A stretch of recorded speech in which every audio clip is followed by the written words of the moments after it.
नर्मद दक्षिण गुजरात विश्वविद्यालय सूरत की समरस बॉयज हॉस्टल में शराब पार्टी पकड़ी गई। 31 तारीख की रात यूनिवर्सिटी के बॉयज हॉस्टल में 6 छात्रों में से एक को शराब पार्टी करते हुए पकड़ा गया था। यूनिवर्सिटी के प्रभारी रजिस्ट्रार आरसी गढ़वी ने समरस हॉस्टल के कमरा नंबर 106 को रेड किया। 5 छात्र तो भाग गए, लेकिन एक छात्र को पकड़ लिया गया, जिसके परिणामस्वरूप विश्वविद्यालय के चांसलर डॉक्टर किशोर सिंह चावड़ा और रजिस्ट्रार डॉक्टर आर.सी. गढ़वी ने सभी छात्रों के खिलाफ पुलिस मामला दर्ज करने का निर्णय लिया, जिसके चलते देर रात वेसू पुलिस ने शराबी छात्रों के खिलाफ शिकायत दर्ज की। यूनिवर्सिटी ने सभी छात्रों का एडमिशन रद्द कर दिया है। ताज़ा खबर देखने के लिए देखते स्टार न्यूज नेटवर्क। जय हिंद।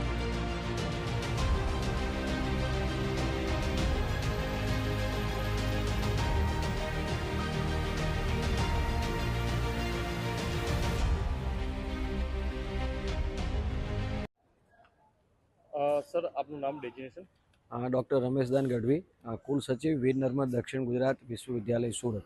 સાહેબ, યુનિવર્સિટીના કેમ્પસના જે હોસ્ટેલ છે તેની અંદર શું ઘટના બની હતી, કઈ રીતની કાર્યવાહી હતી? 31 ડિસેમ્બર હોવાના લીધે એવા ઇનપુટ ખાનગી રાહે મળી રહ્યા હતા કે કદાચ કોઈ વિદ્યાર્થીઓ આ પ્રકારની ગતિવિધિઓ કરી શકે છે, એટલા માટે અમારી સમગ્ર ટીમ, અમારા સિક્યુરિટી ઓફિસર અને અમારા રેક્ટરશ્રીએ પણ સ્થળ પર તપાસ કરી। હું પણ સ્થળ પર જાતે ગયો હતો અને તપાસ કરતાં એક રૂમમાંથી આ પ્રકારે વિદ્યાર્થીઓ આવી ગતિવિધિ કરતા પકડાયેલા હતા અને એની સામે યોગ્ય કાર્યવાહી કરવામાં હાલ ચાલી રહી છે। સાહેબ, શું માહિતી મળી હતી, કઈ રીતની ઘટના સ્થળે મળ્યું હતું? ઘટના સ્થળે જે અમારી એક હોસ્ટેલ છે એ હોસ્ટેલની અંદર વિદ્યાર્થીઓ આ રીતથી કંઈ નોનવેજ અને દારૂની બોટલ વગેરે પકડાઈ હતી અને દારૂની બોટલ વગેરે અમે પોલીસ ફરિયાદ પણ દાખલ કરવામાં આવી છે અને સ્થળ પર ગયા પછી પોલીસ પણ આવી હતી અને પોલીસને પછી હેન્ડઓવર કરવામાં આવેલું છે।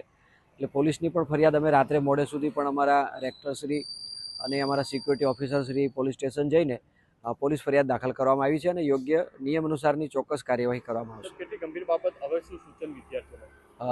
ગંભીર બાબત તો ચોક્કસ કહી શકાય। આ તો એક સમાજ જાગૃતિનો પણ વિષય છે, શૈક્ષણિક સંસ્થા છે, આવનારી પેઢી છે, વિદ્યાર્થીઓ આ રાષ્ટ્રનું ભાવિ છે, રાષ્ટ્ર નિર્માણમાં વિદ્યાર્થીઓનું ભૂમિકા છે।